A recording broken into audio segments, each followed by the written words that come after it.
Welcome back. In the previous lecture, we saw a definition of argument as a connected series of sentences, statements, or propositions, where some of those sentences, statements, and propositions are premises, and one of them is a conclusion. And the premises are intended to give some kind of reason for the conclusion. In this lecture, we're going to look at the purposes for which people give arguments, because the purposes are crucial in determining what an object is. Take, for example, an artifact that you might find in an archaeological site. You won't be able to figure out whether it's a really big screwdriver or a really small spatula unless you know whether the people who used it intended it to screw screws or to pick up food that they were cooking. So to understand arguments, we need to understand the purposes for arguments. And that means, why does somebody bother to give an argument instead of just asserting the conclusion without an argument? Well, just think about it. If you went to a used car lot and the salesman said, "You ought to buy that Mustang," would that convince you? Not a chance. But if the salesman said, "You ought to buy that Mustang because it looks really cool and it goes really fast," or maybe it has great gas mileage, or whatever, and gives you a series of reasons, then you might be convinced to buy the Mustang. So that's one purpose of arguments, to try to convince you to do things or to believe things that you wouldn't otherwise do or believe. So this purpose is persuading or convincing. And if you think about it, what the salesman's trying to do is he's trying to change your mental states. He's trying to make you believe something that you didn't believe or do something that you didn't do. So he's trying to bring about an effect in the world. But that's just one purpose of arguments. We don't always act like salesmen. Sometimes, instead of trying to change people's beliefs, we're simply trying to give them a reason for their belief or for our belief. And to give them a reason is not necessarily to convince them or persuade them or change their beliefs.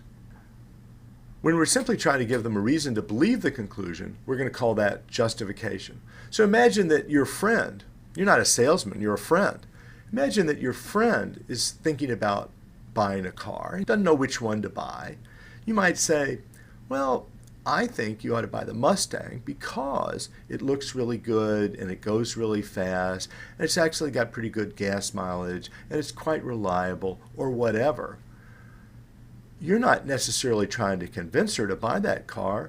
It'd be fine with you if she bought any car she wanted, any car that would make her happy. You're trying to talk about the reasons for buying the car so that she can make her own decision.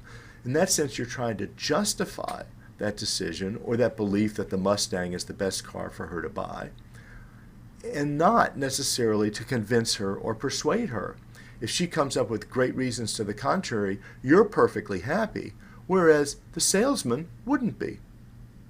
But notice that you might give exactly the same reasons that the salesman did, exactly the same argument that the salesman did.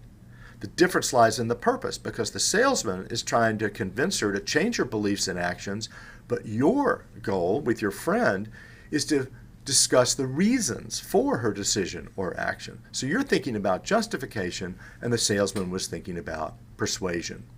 Now, it really matters whether your goal is justification or persuasion, because there's a big difference here. If you're trying to justify your friend's belief or your friend's action, then you're trying to give her good reasons. The salesman can convince her or persuade her with bad reasons. So it doesn't matter to his purposes whether the arguments that he gives are any good or bad, as long as they work to affect that change in the world. Whereas you care about whether your arguments and your reasons are good reasons or arguments because you're trying to justify that belief or that action. And of course, people can try to do all of these things at once. They can mix them together in various ways, and that can get complicated. So when someone gives you an argument, you need to ask a series of questions. The first thing you need to ask is this person trying to change my mind or change my behavior? If so, then their goal is persuasion or to convince you. Then you need to ask, are they trying to give reasons for changing my mind or for believing if I already believed it. Well, if they're doing that, then their goal is justification. And if you go down that series of questions, you'll be able to understand what the purpose of giving the argument is, at least for this range of cases. So let's do a few exercises just to make sure that you understand justification before we go on to the next purpose of argument, which will be explanation.